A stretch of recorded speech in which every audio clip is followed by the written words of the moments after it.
Kupingwa na watu ni ishara moja nzuri sana. Tena ukiona watu wanakukataa sana, basi ujue ni ishara kubwa sana kwamba Mungu yuko na wewe na ana mpango mkubwa sana na maisha yako. Kumbuka, shetani hupinga cha Mungu na wala si chake. Chukua Biblia yako, fungua kitabu cha Korintho wa kwanza 16:9. Nasema hivi: tazama, mlango mkubwa umefunguliwa mbele yangu, wengi wananipinga. Sasa sometimes kupingwa kunachosha sana moyo na kunaumiza. Utakapoona umechoka na unahitaji nguvu, basi sali hii sala. Sema: Bwana Yesu, neno lako linasema ya kwamba watu wengi wananipinga kwa sababu ya mlango ulioweka mbele yangu.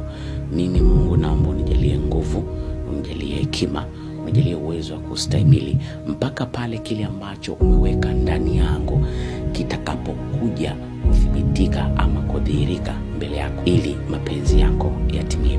Amen. Usiache kuisali mpaka utakapohisi umepata nguvu ya kuendelea kwenda mbele. Biblia inasema watakaovumilia na watakaosubiri watapewa nguvu na wataruka kama tai.